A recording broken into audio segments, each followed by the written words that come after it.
기억하고 주일에 모인 여러분 오직 예수 그리스도의 이름으로 환영합니다. 처음 고백할 곡 시편 139편인데요. 빠르고 또 신나는 찬양인데 우리 다 같이 박수 치면서 여러분들이 이곳에 모인 이유이신 주님을 높여드렸으면 좋겠습니다. 나보다 나를 더 잘하시는 주님께 잘 나아오셨습니다. 다 같이 찬양 올려드리겠습니다.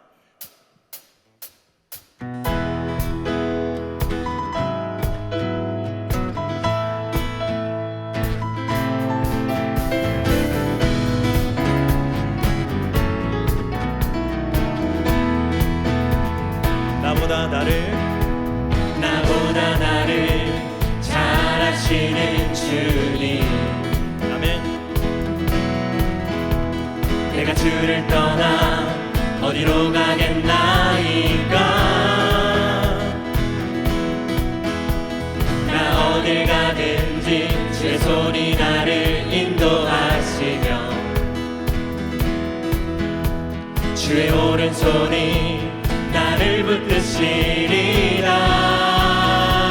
나를 창세전부터 계획하시고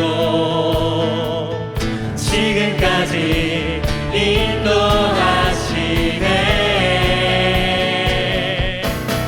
하나님이여 주의 생각이 어찌 그리 보배로우신지요.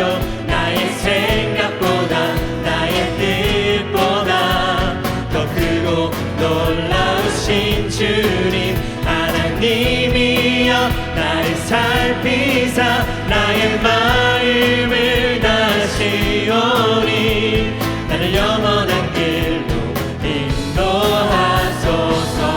아멘. 나보다 나를 더 잘하시는 주님. 나보다 나를 잘하시는 주님. 아멘. 우리의 믿음의 고백 되기 원합니다. 내가 주를 떠나 어디로 가겠나이까. 나 어딜 가든지 주의 손이 나를 인도하시며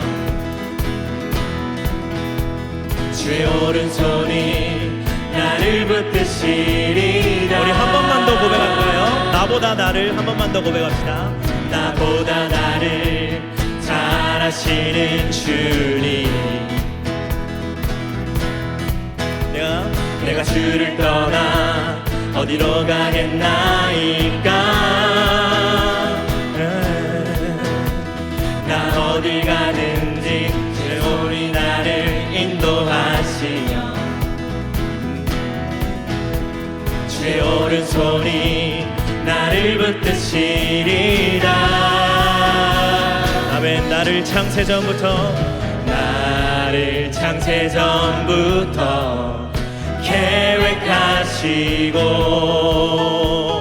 지금까지 인도하시네. 하나님이여 주의 생각이 어찌 그리 보배로우신지요. 나의 생각보다 나의 뜻보다 더 크고 놀라우신 주님. 하나님이여 나를 살피사 나의 마음을 다시오니 나를 영원한 길로.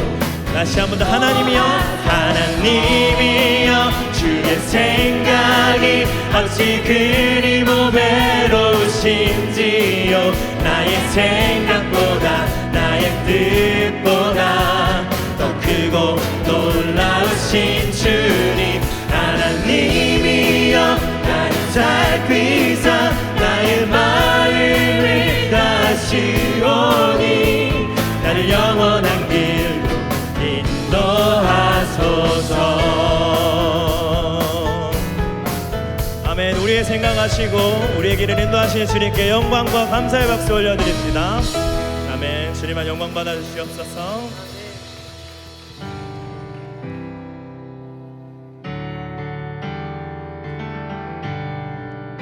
우리도 잘 아는 곡 주의 이름 높이며 다 같이 찬양 드리겠습니다. 박수 치면서 찬양할까요? 주의 이름 높이며 주의 이름 높이며 주를 찬양하나이다. 나를 구하러 오신 주를 기뻐하나이다.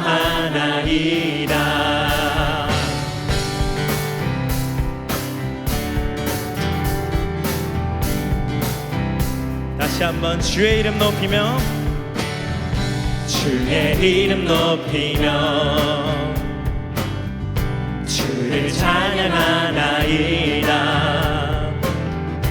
나를 구하러 오신 아멘.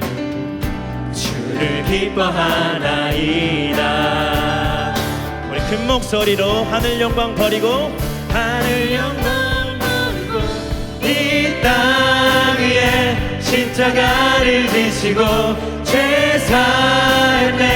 무덤에서 일어나 하늘로 올리셨네. 주의 이름 높이리. 아멘. 하늘 영광 버리고 낮아지신 주님을 찬양합시다. 주의 이름 높이며 주의 이름 높이며 주를 찬양하나이다. 나를 구하러 오신 주를 기뻐하나이다. 하늘 영광 버리고 하늘 영광 버리고 이 땅 위에 십자가를 지시고 죄사했네. 무덤에서 일어나 하늘로 올리셨네. 주의 이름 높이. 다시 한 번 더 하늘 영광 버리고 하늘 영광 버리고 이 땅 위에 십자가를 지시고 죄사했네. 무덤에서 일어나 하늘로 올리셨네. 주의 이름 높이리. 우리 목소리로만 한 번 더 주님께 고백할까요? 하늘 영광 버리고 하늘 영광 버리고 이 땅 위에 십자가를 지시고 죄사했네.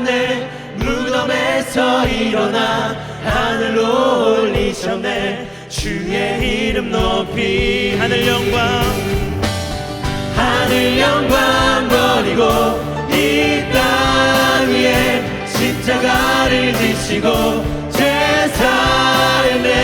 무덤에서 일어나 하늘로 올리셨네. 주의 이름 높이리. 아멘. 하늘 영광 버리고 이 땅 위에서 십자가 지시고 다시 살아나신 주님, 우리가 주님을 높여드립니다. 아멘. 주님만 영광 받아주시옵소서.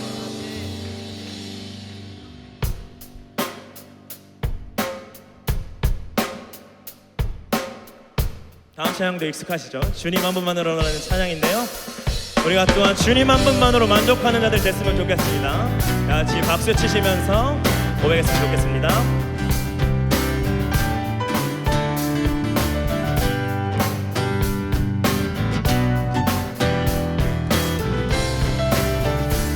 주님의 크신 사랑 찬양해. 주님의 크신 사랑 찬양해. 나의 힘과 능력이 되신 주. 나의 모든 삶 변화되었네. 크신 주의 사랑 다시 한 번 더 주님의 크신 사랑. 주님의 크신 사랑 찬양해. 나의 힘과 능력이 되신 주. 나의 모든 삶 변화되었네. 크신 주의 사랑 찬양해. 우리 처음부터 고백합시다. 주님 한 분만으로 나는 만족해. 아멘. 나의 모든 것 대신 주님 찬양해. 나의 영원한 생명 되신 예수님 목소리 높여 찬양해. 다시 한 번 더 주님 한 분만으로. 주님 한 분만으로 나는 만족해. 나의 모든 것 대신 주님 찬양해. 나의 영원한 생명 되신 되신 예수님 목소리 높여 찬양해 주님의 크신 사랑 찬양해 나의 힘과 능력이 되신 주 나의 모든 삶 변화되었네 대신 주의 사랑 찬양해 다시 한번 주님 한 분만으로 주님 한 분만으로 나는 만족해 나의 모든 것 대신 주님 찬양해 나의 영원한 생명 되신 예수님 목소리 높여 찬양해 주님의 크신 사랑 찬양해 나의 힘과 능력이 되신 주 나의 모든 삶 변화되었네 크신 주의 사랑 다시 한번 더 고백합시다. 주님의 크신 사랑 주님의 크신 사랑 찬양해 나의 힘과 능력이 되신 주 나의 모든 삶 변화되었네 크신 주의 사랑 찬양해 크신 주의 사랑 찬양해 크신 주의 사랑 찬양해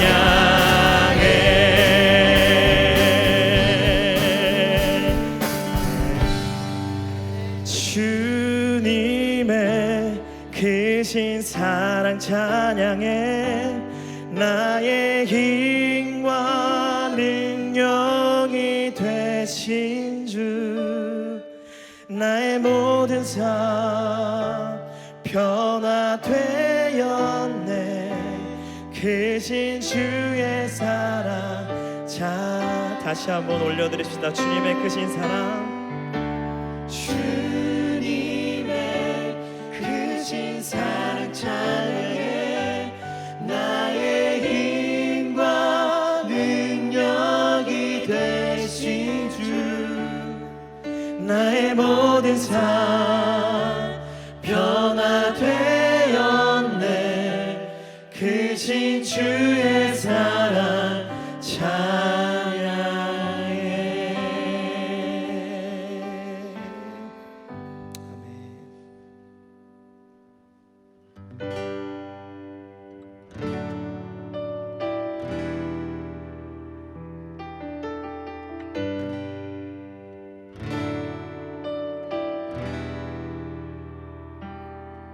죄로 얼룩진 내 영혼 사망의 그늘 아래 죽음의 문턱에서 예수 십자가 공로로 구원의 은혜 임했네 비록 하루를 살아도 내 만족과 유익을 구하려 하기보다 하나님 아버지 마음 기쁘시게 하기 원하네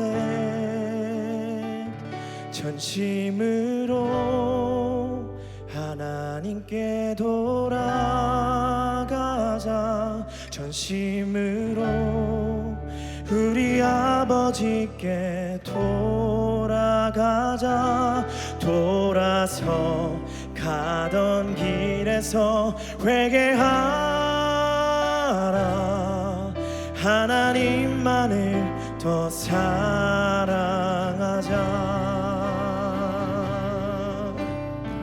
우리 처음부터 같이 고백합시다 죄로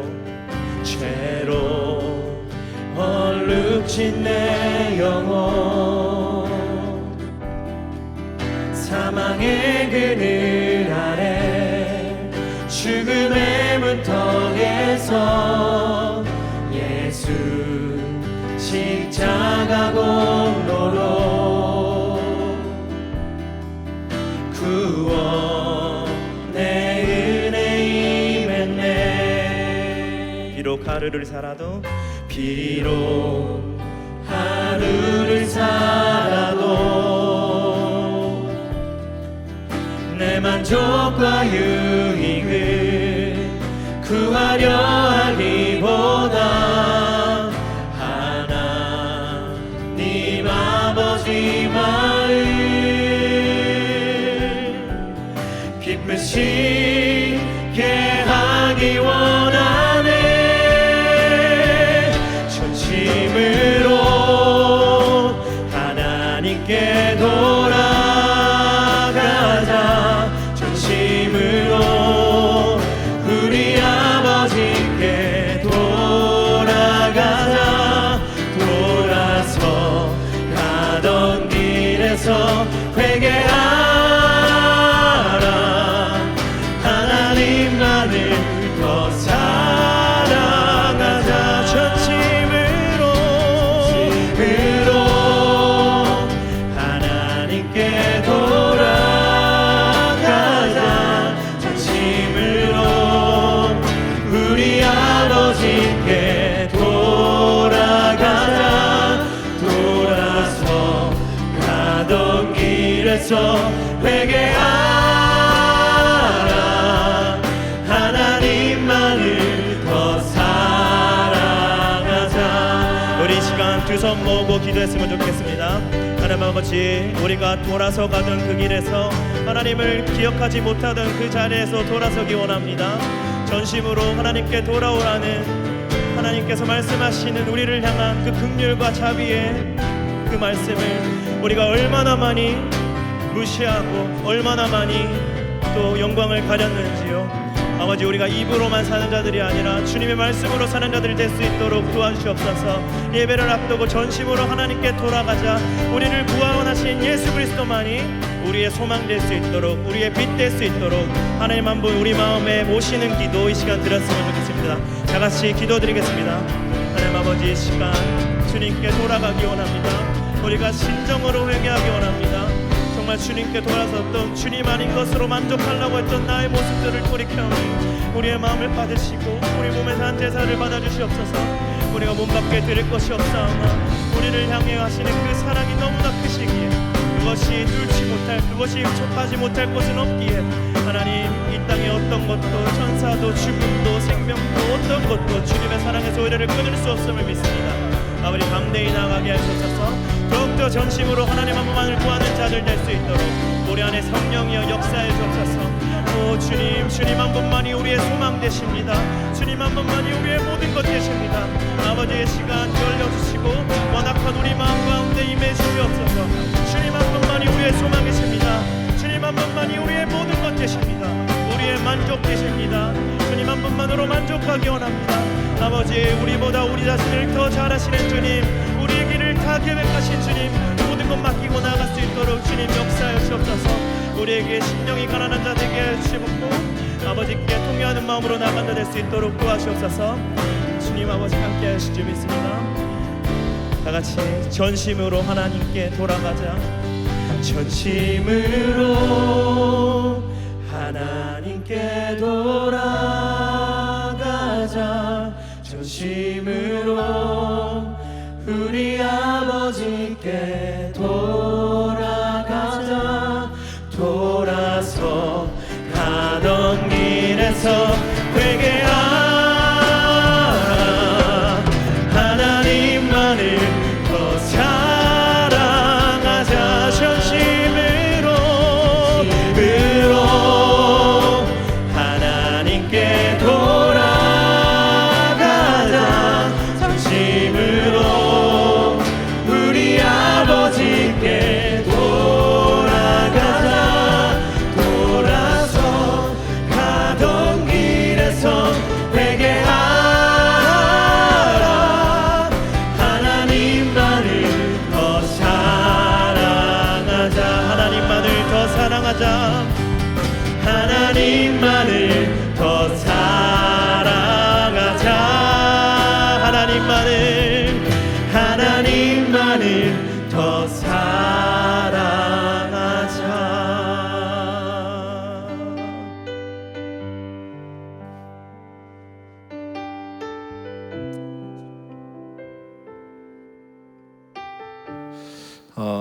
이제 뭐가 다가옵니까? 9월이 되면 네, 추석이죠. 예. 다 집에들 가시나요? 어디 멀리 가시나요? 아니면 근처에서 다 해결하시나요? 예. 그 추석에 우리 청년들은 어떤 마음으로 명절을 맞이하십니까? 예. 가끔 이제 여론조사 기관들에서 이 명절 전후로 뭐 설문조사들도 하고 이제 이렇게 하죠. 제가 이게 찾아보니까 최근 자료는 거의 없고 2018년 설날 자료가 하나 있어서 보니까 20대에서 50대의 남녀에게 물어봤답니다. 이 명절에 듣고 싶은 말이 뭐냐, 듣기 싫은 말이 뭐냐 이렇게 물어봤더니 놀랍게도 아무 말도 듣고 싶지 않다. 얘기 안 하겠다는 거죠. 신경 꺼라 이 얘기죠. 사실 이게 놀라운 거죠. 옛날에는 무슨 말이라도 서로 듣고 뭐 기분이 좋든지 나쁘든지 해야 될 텐데 이제 아무 말도 듣고 싶지 않은 시대가 되어버린 것 같습니다. 참 안타까운 이야기인데요. 여러분 명절에 좋은 교제들을 서로 나누시기를 축복합니다. 이제 PPT 한번 띄워주실래요?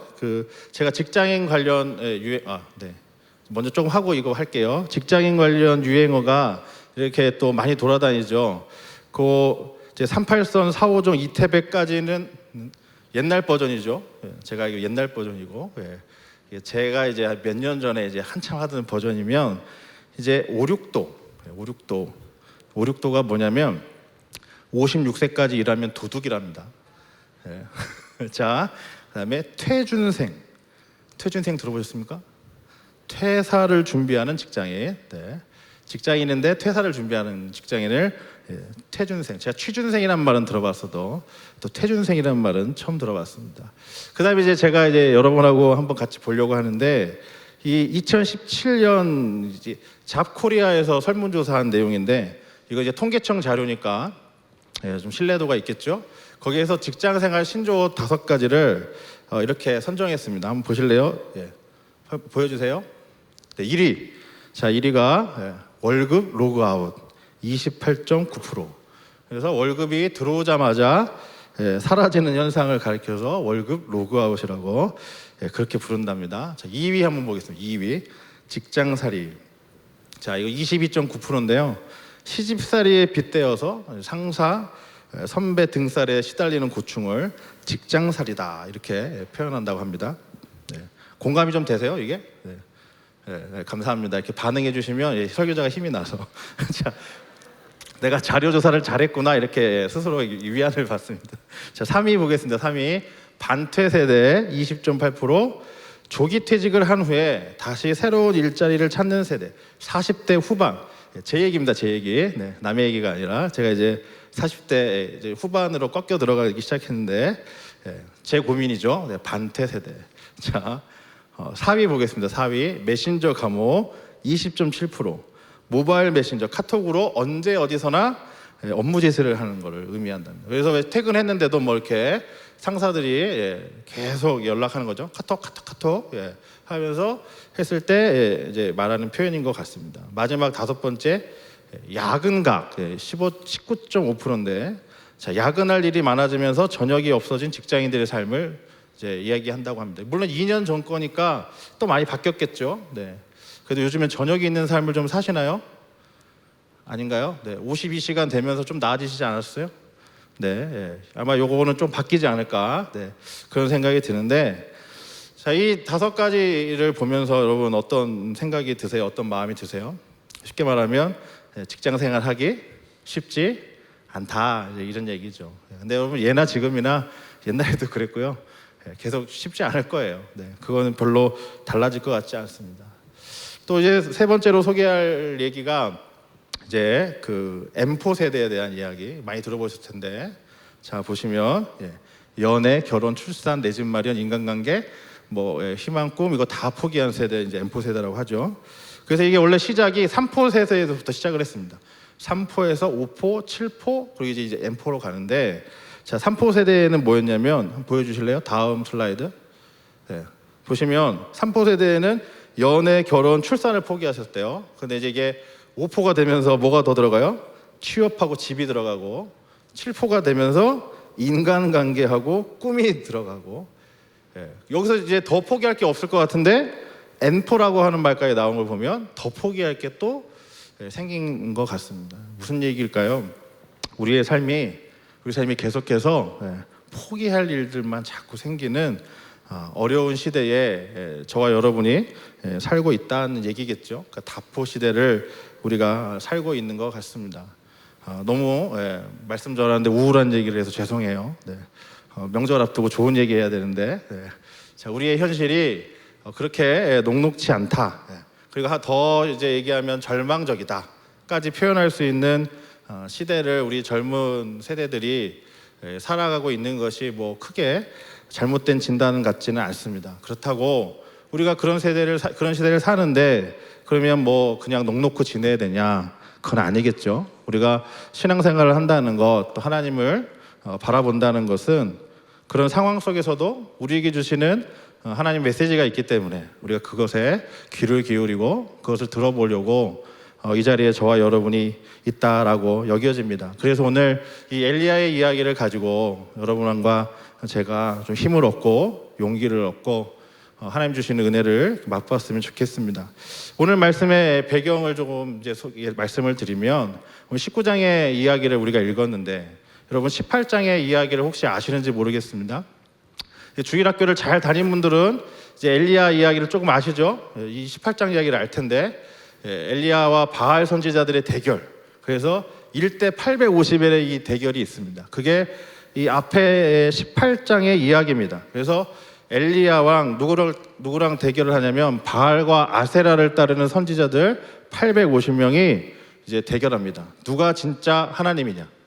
아이들 말로 하면 누가 짱이냐? 짱을 가리는 거죠. 엘리야의 하나님이 진짜냐? 바알과 아세라가 믿는 신이 진짜냐? 그 얘기를 이제 하는 거거든요. 그러면 여러분 여러분 혼자에다가 850명이 저쪽 편이라고 생각하시면 어떨 것 같아요? 안 쫄죠? 우리가 쫄게 돼 있죠. 아무리 강심장이라도 그 굉장히 이제 힘든 상황이죠. 그래서 여러분 18장을 한번 읽어보시면 재밌어요. 그런데 이 엄청난 대결에서 누가 이겨요? 엘리야가 이기죠. 성경은 그래서 재밌는 책입니다. 우리 생각에는 850명이 충분히 이겨야 되는데 엘리야가 이깁니다. 그래서 그렇지, 하나님 살아계시는구나, 역시 우리 하나님 진짜야, 이제 이런 감동을 느끼게 되죠. 그래서 엘리야가 엄청나게 어려운 상황에서도 그 어려운고 힘겨운 대결에서 이겨냅니다. 그러면 엘리야의 마음속에 어떤 마음이 들까요? 야, 이 정도로 내가 했으면 이제 저쪽 편 애들이 정신 차리고, 쉽게 말하면 아합과 이세벨이 정신 차리고 이제 바알과 아세라가 아닌 하나님께로 돌아오지 않을까, 이런 생각을 하겠죠. 그게 상식적이잖아요. 그렇죠? 아닌가요? 그게 상식적이잖아요. 내가 졌으면 돌아와야죠. 보여줬잖아요. 자기들 쪽에서는 불이 안 내리고 엘리야 쪽에서 불이 내렸으니 하나님이 이쪽이잖아요. 그러면 정신 차리고 돌아와야 하는데 엘리야의 입장에서는 정말 그 어려운 걸 해내느라고 얼마나 많이 힘들고 여러 가지 생각을 했을 거 아닙니까? 이 정도면 충분할 거라고 믿고 그렇게 엘리야가 했는데 성경은 그렇게 엘리야의 생각대로 흘러가지 않고 있음을 우리가 발견하게 됩니다. 여러분, 우리가 이런 때가 있어요. 야, 내가 이 정도면 충분하지 않을까? 내가 이 정도 노력했으면 최선을 다했으니까 괜찮지 않을까? 라고 믿는 그 순간에 그 결과가 내 생각대로 따라오지 않는 그런 순간들을 우리가 맞이할 때가 있습니다. 여러분, 그럴 때 어떻게 하시겠습니까? 더 괴물 같은 반응을 하는 아합에게서 엘리야는 깊은 절망을 느꼈을지도 모르겠습니다. 더 쉽게 말씀드려서 무슨 인간관계에서 내가 최선을 다했어요. 그러면 저쪽에서 내 지극정성에 감동해서 이제 나랑 잘 지내고 이래야 되는데 할 만큼 했는데 더 나에게 함부로 하거나 더 나를 무시하거나 그럴 때 우리에게 엄청난 절망감과 엄청난 상처가 찾아오겠죠. 우리가 그런 생각을 가지고 1절, 2절 말씀 다시 한번 읽어보겠습니다. 같이 한번 읽어볼까요? 시작. 아합이 엘리야가 행한 모든 일과 그가 어떻게 모든 선지자를 칼로 죽였는지를 이세벨에게 말하니 이세벨이 사신을 엘리야에게 보내어 이르되 내가 내일 이맘때에는 반드시 내 생명을 저 사람들 중 한 사람의 생명과 같게 하리라. 그렇게 하지 아니하면 내게 벌 위에 벌을 내림이 마땅하니라 한지라. 무슨 얘기입니까? 너 죽는다. 너 죽어. 너 내일 죽일 거야. 너 어제 850명 죽는 거 네가 죽였지? 너 내일 그렇게 내가 죽여버릴 거야. 섬뜩하지 않으세요? 요즘 그런 드라마들이 저기 유행이던데. 섬뜩하지. 스릴러 장르인데 여기는 제가 볼 때 장르로 보면 이제 스릴러에 해당을 하죠. 여러분, 하나님 안 믿는 사람들의 전형적인 모습이 오늘 1절 2절에 이세벨이라고 하는 그 사람의 모습에서 등장하죠. 자기가 원하는 대로 결과가 나오지 않을 때 이 사람들은 어떻게든 자신이 원하는 걸로 그 결과를 만들어내려고 극악무도한 행동까지도 서슴지 않고 행동하더라라고 하는 겁니다. 악인은 그 누구도 믿지 않습니다. 자신 외에는 아무도 믿지 않습니다. 이거를 이제 그 정신학적 용어로 하면 이런 얘기죠. 극단적 나르시시즘을 갖고 있다 이렇게 얘기합니다. 그래서 뭐라고 얘기합니까? 자기애성 성격 장애자라고 표현하죠. 오늘 이 이세벨이라고 하는 여인은 자기밖에 모르는 사람의 대표적인 모습을 우리에게 보여줍니다. 그래서 성경에 악한 사람 중에 거의 넘버 원입니다. 제가 볼 때 이세벨이. 여러분, 이 세상에 여러 가지 일들이 지금 일어나는데 사실은 이런 부류의 사람들이 많이 있다라고 하는 것을 우리가 기억해야 됩니다. 자기애성 성격 장애를 가진 사람들, 그래서 자기밖에 모르고 다른 사람 전혀 안중에 없고 다른 사람이 어떻게 되든 말든 상관없고 그저 내 목표만 이루면 돼라고 생각하면서 수많은 사람들의 생명을 앗아가게 하는 일들이 우리가 살아가고 있는 시대에 벌어지고 있습니다. 여러분, 그것을 위해서 우리가 기도해야 되고 우리가 말씀 앞에서 새롭게 우리 자신을 비춰봐야 되겠습니다. 자, 그러면 이 이야기에 대해서 과연 엘리야가 어떤 반응을 하느냐가 중요하죠. 저는 이 성경을 읽다가 엘리야가 뭐 이 정도쯤이야, 18장의 엘리야를 우리가 만났기 때문에 이 정도 협박쯤은 쉽게 이겨낼 거라고 믿고 성경을 읽었는데 우리의 생각과는 달리 엘리야가 다른 행동을 취하는 것을 우리가 3절에서부터 만나게 됩니다. 우리가 3절에서 5절 상반절까지를 또 한번 같이 말씀을 한번 읽어보겠습니다. 시작.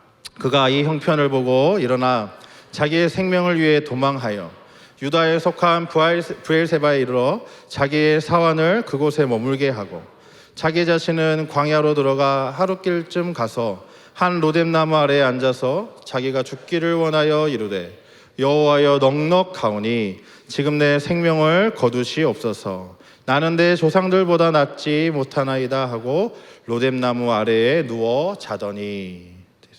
자, 이 메시지 성경이라고 또 쉬운 번역의 성경이 있는데 그 말씀으로 제가 한번 읽어드릴 테니까 한번 들어오십시오. 사태가 심각하게 돌아가는 것을 보고 엘리야는 유다 남쪽 끝 브엘세바로 필사적으로 달아났다. 그는 젊은 종을 그곳에 남겨두고 사막으로 하룻길을 더 들어갔다. 외구로 노뎀나무에 이르러 그는 그 그늘 아래 쓰러졌다. 모든 것을 끝내고 싶은 마음밖에 없었다. 그저 죽고 싶은 마음뿐이었다. 하나님 이만하면 됐습니다. 그는 기진맥진하여 외구로 로뎀나무 아래에 잠이 들었다. 와닿으시나요? 어떤 내용인지? 자, 이 상황에서 우리가 엘리야의 세 반응을 한번 살펴보려 하는데 엘리야의 첫 번째 반응은 어떤 것이었냐면 자기의 생명을 보존하기 위해서 도망치고 있는 엘리야를 우리가 먼저 만나게 됩니다. 3절 말씀에 어디까지 도망갔다고 말합니까? 멀리 어디까지요? 브엘세바에까지 도망가고 있는 엘리야를 발견하죠. 자기의 생명을 위해서 도망쳤다. 굉장히 실망스럽죠. 18장의 엘리야는 자신의 생명을 아랑곳하지 않고 멋있게 싸워서 이겼던 아주 강인하고 우리가 선지자로 이렇게 인정할 만한 모습이었습니다. 그런데 19장에 여기에서 만나는 엘리야는 자기 생명을 보존하기에 급급하여서 도망치는 아주 나약한 모습을 보여줍니다. 그런데 한번 생각해 보면 이게 더 인간적인 반응으로 여겨지죠. 저와 여러분이 이 상황이면 저도 이렇게 했을 것 같아요. 최선을 다해서도 바뀌지 않는 현실 앞에서, 아니 더 나빠지는 그 현실 앞에서 엘리야가 택할 수 있는 방법은 절망에 빠지게 되는 것이죠. 그리고 그것은 충분히 공감이 가는 이야기입니다. 마치 이민을 떠나는 분들의 심정과 유사하죠. 이것이 인간입니다. 어떤 때는 용기가 나를 지배하지만 또 어떤 때는 두려움이 나를 지배합니다. 여러분에게 찾아오는 매 순간 여러분 어떤 것을 붙드실지는 여러분이 결정하시는 겁니다. 용기를 붙드시겠습니까? 두려움을 붙드시겠습니까? 두 번째 반응을 보죠. 홀로 광야로 들어가 걷다가 한 로뎀나무 아래에 앉게 되는 엘리야를 만나게 됩니다. 그렇죠? 4절 말씀을 보니까 자신은 광야로 들어가서 하루길쯤 가서 한 로뎀나무에 앉았다 이렇게 되어 있죠. 잘 보세요. 처음에는 사환하고 둘이 갔어요. 그래도 내가 믿는 신복을 데리고 가요. 둘이 가요. 그러다가 어떻게 해요? 그 신복마저 빼고 혼자 들어갑니다. 여러분 어떤 일로 말미암아서 심히 낭망하고 우울감에 빠진 사람들이 보편적으로 보여주는 모습이 바로 이런 모습입니다. 혼자 있고 싶은 거예요. 혼자 있고 싶은 거. 다 필요 없는 거예요. 그렇죠? 여러분 그럴 때 있죠? 아무리 누가 나를 잘 알고 나를 이렇게 사랑해도 그냥 혼자 있고 싶을 때가 있죠. 지금 엘리야가 그런 상황에 처해 있습니다. 우리가 이것을 뭐라고 표현합니까? 도피하고 회피하는 모습이라고 그러죠. 도망치고 피하는, 도망가는. 만사가 귀찮고 싫어질 때 인간은 스스로 고독을 찾아 외롭기로 작정하죠. 오늘 엘리야는 그것을 우리에게 보여줍니다. 우리가 이것을 시쳇말로 뭐라고 합니까? 잠수 탄다 그러죠. 잠수 탄다. 잠수 타본 경험 있으셔요? 한 번쯤 있으시죠? 네. 또 뭐라고 얘기해요? 굴로 들어간다 그러죠. 굴로 들어간다. 그래서 갑자기 제가 어제까지 나랑 잘 만나던 애인데 오늘 연락 다 끊어버리고 안 돼요. 연락이 안 돼. 알 수가 없어요. 그러다가 한참 지나서 다시 잠수를 끝내고 나오시는 분들이 가끔 있죠. 아무도 없다는 거예요. 나에겐 아무도 없다.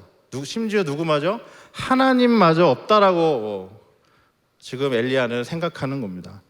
하나님을 인식하지 못할 때 여러분, 저와 여러분 그 누구도 안전하지 못한 것을 우리는 아셔야 합니다. 자, 세 번째 반응을 보겠습니다. 여기서 끝나지 않습니다. 엘리야가 이제 어디까지 가냐면 자신을 저주하면서 스스로 죽기를 구하며 절규하는 모습을 우리가 발견하게 됩니다. 4절 말씀 한번 다시 띄워주실래요? 4절 말씀. 자, 보세요. 뭐라고 합니까? 자, 자기가 죽기를 원하여 이르되, 같이 한번 읽어볼까요? 그 다음에 시작. 여호와여 넉넉하오니 지금 내 생명을 거두시옵소서. 나는 내 조상들보다 낫지 못하나이다. 자, 여기서 우리는 우울증에 걸린 사람들이 일반적으로 표현하는 행동과 말들을 발견할 수 있습니다. 심한 우울증 환자들이 이렇게 말하죠. 자신의 처지를 일단 한탄합니다. 그리고 홀로 있기를 원합니다. 그리고 사람들 만나는 걸 피하죠. 그리고 주위 사람들의 처지와 자기의 처지를 비교하면서 어디에 빠져요? 나만 엉망이야. 자신의 열등감 안으로 깊이 빠져들죠. 그러면서 극단적 우울증으로 더 가게 되면 이렇게 엘리야처럼 자살 충동에 빠져서 죽고 싶다라고 하는 말을 쉽게 합니다. 입만 열면 죽고 싶다라고 말하는 분들은 기본적으로 우울증 소견이 있다고 보시면 돼요. 그리고 거꾸로 아셔야 돼요. 그만큼 살고 싶다는 말에 다른 표현인 것이죠. 여러분, 그러면 왜 엘리야가 이렇게 됐을까? 왜 엘리야가 이렇게 됐을까? 이 질문이 우리에게 들어요. 아니 18장에서 그렇게 멋있게 나타났던 엘리야가 어떻게 이세벨의 협박 한마디에 이렇게 180도 바뀌어서 자신의 생명을 저주하는 데까지 이르렀을까라고 하는 것이죠. 아니 더 말해서 악의 힘에 압도된 엘리야를 우리가 만나게 되니 참 답답하기 이를 데 없습니다. 심리학 용어 중에 이런 표현이 있습니다. 아드레날린 과다 분비 우울증. 이런 걸 하나씩 이렇게 유식하게 들어놓으시면 사회생활에 도움이 되실 거예요. 자, 아드레날린은 아시죠? 예, 그거를 너무 과다해서 분비해서 찾아오는 우울증이라고 하는데, 제가 한번 이 용어의 뜻을 한번 설명해 드려볼게요. 사람이 어떤 일을 오랫동안 몰두해서 최선을 다하게 되면 우리 몸에서 아드레날린이 많이 소모된다라고 학자들이 말합니다. 그리고 나면 온몸과 마음이 쉽게 탈진하죠. 그리고 공허감을 느껴서 우울증에 빠지게 된다는 것이 이제 이 용어의 뜻입니다. 그래서 이런 우울증이 누구에게 잘 나타나는가 봤더니 전문직 종사자, 그래서 어떤 그 중요한 업적을 남긴 사람들이 그 뒤에 오는 증상, 예를 들어서 이런 거예요. 큰 프로젝트를 완성한 사람이 임무를 수행한 다음에 느끼게 되는 공허감. 수많은 사람 앞에서 공연하는 가수나 연예인들이 큰 공연 끝내고 나면 찾아오는 허탈감. 그래서 연예인들이 뭘 많이 빠집니까? 술이나 마약이나 뭐 이런 것들이 많이 빠지죠. 그리고 유혹을 받죠. 그런 것들이 다 이런 경우와 연관이 있다는 겁니다. 앞서 말한 우리가 다포 세대라고 말한 이 세대의 젊은이도 또 엘리야도 이것과 무관해 보이지 않습니다. 열심히 해가지고 다 이루었는데 그 다음에 뭔가 허탈한 거예요. 뭔가 이상한 거예요. 내 마음이 충만하지 않은 거예요. 그런 것들을 이렇게 표현하는 것이죠. 그러면 이제 여기가 중요합니다. 이런 엘리야를 하나님은 어떻게 하시는가? 이런 엘리야를 하나님은 책망하시는가? 이런 엘리야를 야 이 자식아 너 엊그제는 이렇게 하더니 너 이렇게 할 거야?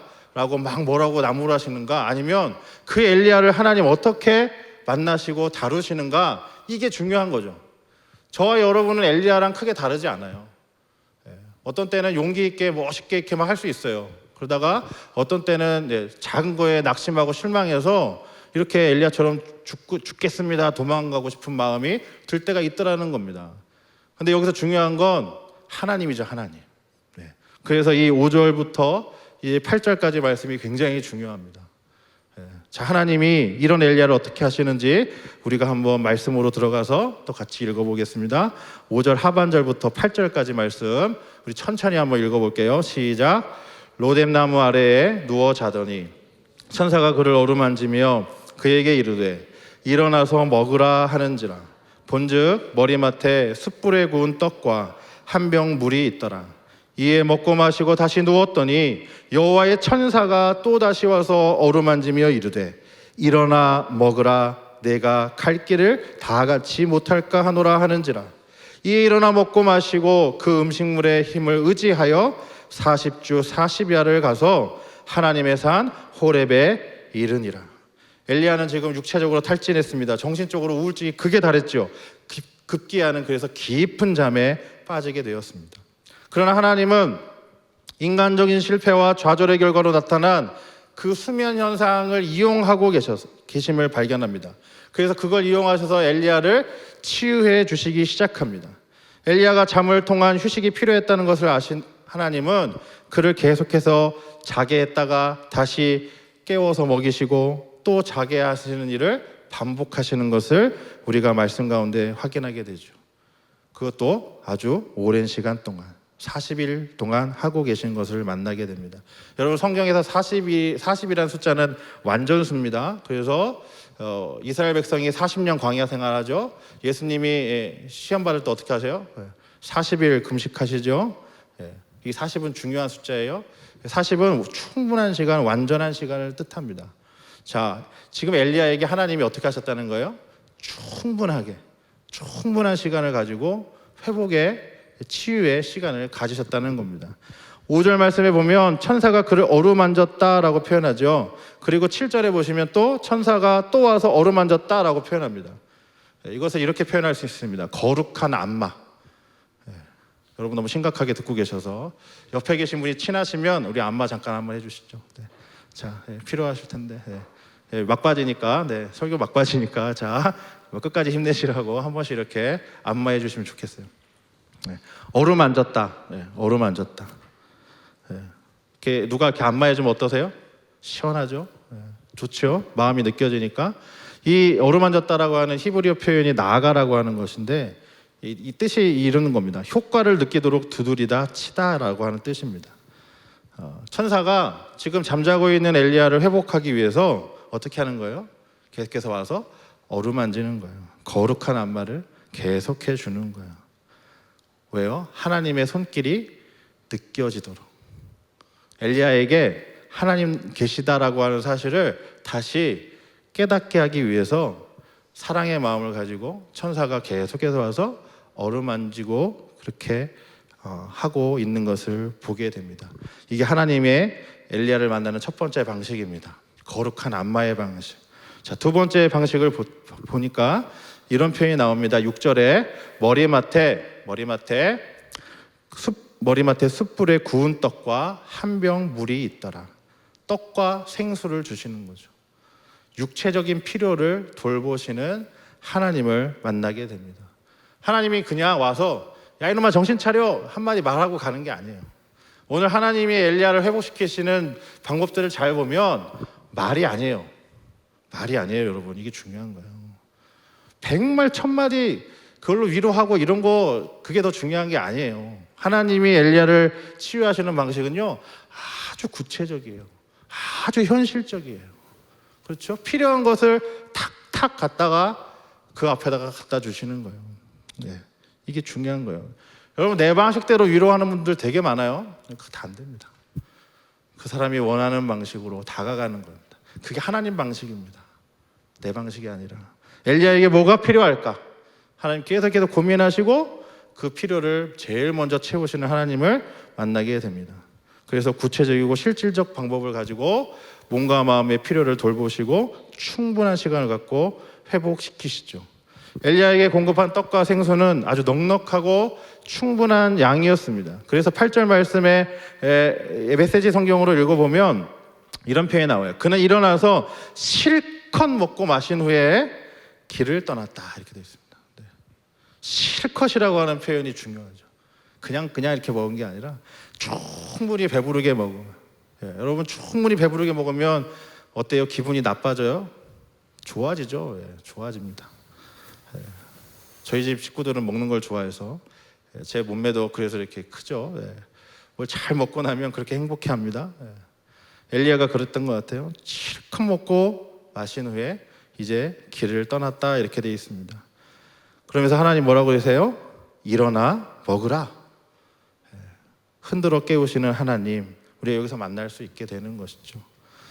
왜 우리에게 이렇게 말씀합니까? 일어나서 먹으라. 일어나서 먹으라. 왜 먹어야 돼요?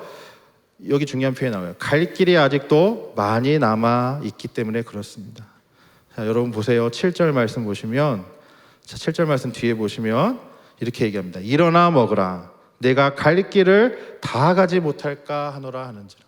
하나님이 왜 엘리야를 다시 만나시고 회복시키시고 일으키십니까? 엘리야가 가야 할 길을 아직 더 가야 하는데 여기까지밖에 못 와서 주저앉고 있으니까 하나님 너무너무 안타까워서 일으키시는 거예요. 더 가야 되는데 하나님은 아시잖아요. 하나님은 엘리야의 인생이 어떻게 가야 되는지 아시잖아요. 하나님은 저와 여러분의 인생이 어떻게 가야 되는지를 알고 계세요. 믿으세요? 네. 그 믿음이 있어야 됩니다. 우리는 모르지만 하나님은 저와 여러분의 인생의 끝을 알고 계신다라고 믿으신다면 하나님의 음성에 귀를 기울여야죠.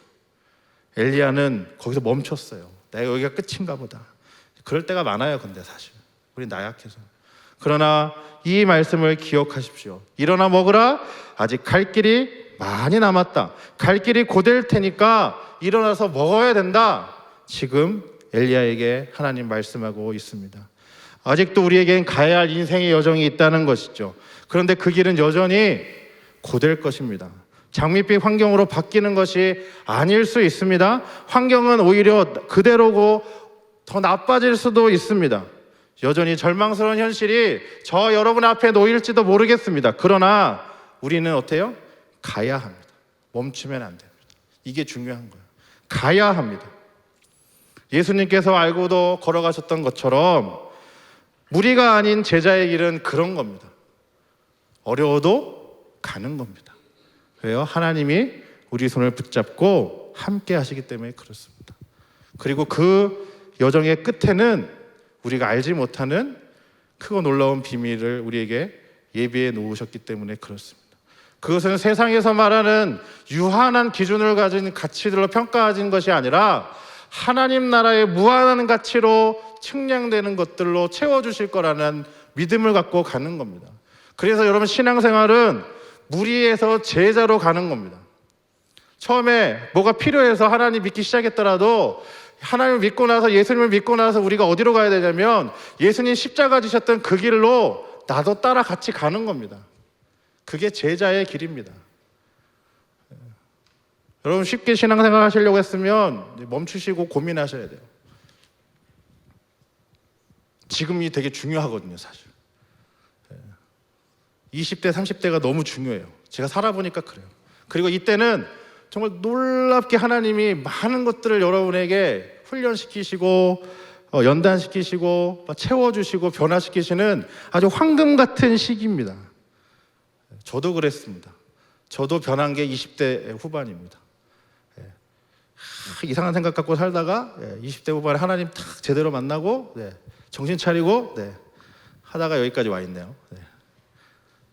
되게 중요해요, 20대, 30대가. 여러분, 젊은 시절에 신앙생활 한다는 건 그래서 더 긴 호흡 갖고 더 멀리 보고 갈 수 있음을 의미합니다. 20대, 30대의 신앙생활은 그래서 내공을 쌓는 시간이 되어야 됩니다. 실패할 자유가 있는 시기입니다. 여러분, 도전하고 부딪혀도 넘어져도 다시 일어날 수 있는 힘을 가진 유일한 세대입니다. 여러분, 오뚜기 신앙을 가지셨으면 좋겠습니다. 예수님의 12제자의 인생은 결코 화려하게 끝나지 않았습니다. 예수님을 믿는다는 건, 제자가 된다는 건 유한한 세속적 성공 너머에 있는 무한한 가치를 추구하는 의미 있는 인생 살겠다는 선언입니다. 부활의 예수님도 밤새 아무것도 잡지 못한 베드로에게 찾아가셔서 고기 잡게 하시고 조반 차려주시면서 다 먹은 후에 이렇게 말씀하셨죠. 내 양을 먹이라, 내 양을 치라, 내 양을 먹이라. 돌보라는 거예요, 돌보라. 영혼을 돌보고 그 생명을 돌보고 계속해서. 그 베드로가 어떻게 했어요? 그때부터 정신 바짝 차리고 여러분, 사도행전의 그 뒤의 이야기는 놀라운 베드로의 모습을 발견하게 되죠. 아무런 어려움이 와도 예수님 이름으로 이겨내고 또 이겨내고 그 복음을 잘 증거하고 아름다운 예루살렘 교회 또 계속해서 선교하는 베드로를 만나게 되죠. 주님을 사랑하는 건 그렇게 주님의 초대에 응답하는 삶입니다. 여러분, 로뎀나무 아래에서 하나님을 만나시기를 바랍니다. 과연 나만의 로뎀나무가 있는지 여쭤보고 싶습니다. 저에게는 엘리야의 로뎀나무와 같은 그런 추억이 있습니다. 저는 망고나무 아래에서 하나님을 깊이 만났는데 저만의 추억이 있습니다. 가장 어렵고 힘들었을 때, 제 인생의 가장 절망의 시간에 그때 하나님이 만나주셨어요. 엘리야처럼. 그리고 회복시키시고 채워주시고 돌보시고 힘을 주시고 다시 일어나도록 격려해 주셨던 기억이 있습니다. 그게 별로 20년도 안 됐습니다. 거의 20년이 돼가는데, 그래서 여러분, 로뎀나무 아래 추억이 있는 사람은 언제나 다시 일어설 수 있고 힘을 낼 수 있습니다. 여러분, 만약에 삶에 지쳐 계십니까? 또 하나님 잘 안 보이시는 것 같습니까? 로뎀나무 아래로 가십시오. 그래서 지극한 정성으로 돌보시는 하나님을 다시 만나십시오. 그리고 다시 힘을 내어서 여러분의 인생의 여정을 계속해서 걸어가십시오. 혼자 걷지 마시고 그 사랑하는 주님과 함께 나란히 상의하시면서 앞으로 가야 할 그 길 가운데 이전의 방식이 아니라, 세상의 방식이 아니라 하나님 방식, 하나님의 놀라운 가치들로 새롭게 바라보시면서 이겨내시고 더 멋있게 살아내시는 저 여러분이 되실 수 있기를 주님의 이름으로 축원드립니다. 기도하겠습니다.